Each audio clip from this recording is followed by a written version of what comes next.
Yun, magandang madaling araw sa inyong lahat. So, time check. So, 12:04 na, guys.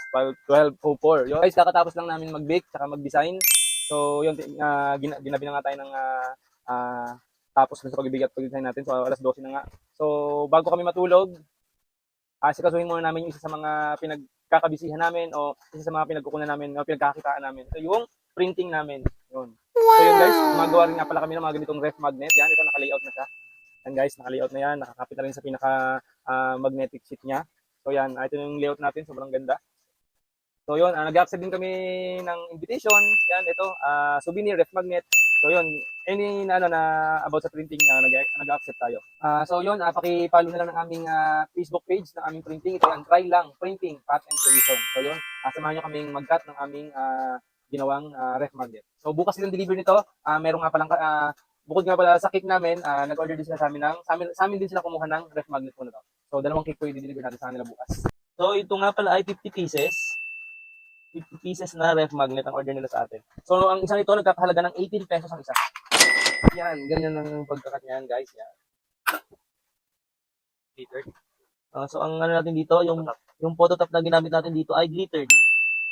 So, yan, parang siya may mga glitters dito nila, parang kumikinang-kinang yan. Glittered yan. Pero may mga ano yan, yung matte finish, meron din. Tapos glossy, rainbow. Ito pala tayo na nag-layout.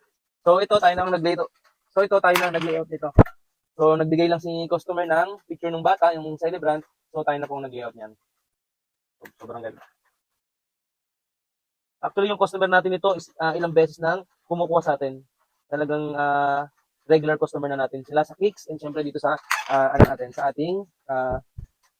ating ref magnet. Talagang basta may okasyon sa kanila, so sa atin sila kumukuha ng cake and syempre ng ito ang ref. So tara, samahan kami. Tapusin na natin to.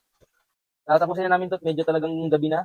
So maaga pa kaming magdi-deliver nito. Ang deliver nito bukas ay alas 7 pa ng umaga. So ito yung label natin, yan. So yan nakalagay dyan, I am magnet, put me on your fridge. And nakalagay dyan yung ating Facebook page, yung ating Instagram, and syempre yung contact number natin, pinaka-importante. So, yun yung pinaka-label natin. And syempre, ipaplastic natin siya isa-isa. Yan. Okay. So, yun. Ito binili rin namin to sa online, itong plastic na to. Meron talaga siyang size talaga para sa mga pang-ref magnet.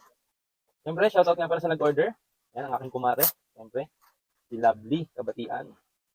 Shoutout po sa inyo. Maraming salamat. Then ito, ipakita ko na rin sa inyo kung paano siya lagyan ng label. Para syempre, dire-diretso na tayo. Yan. Yung label, tutupin mo sa gitna.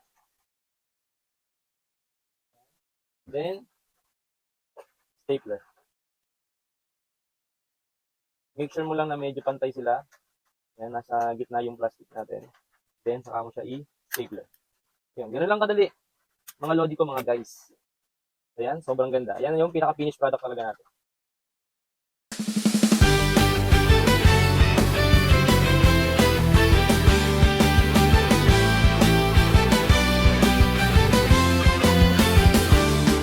Si Jeron, tamad daw sabi nila, pero puso ko puno ng pangarap, di susuko pa. Sari-saring The Glory.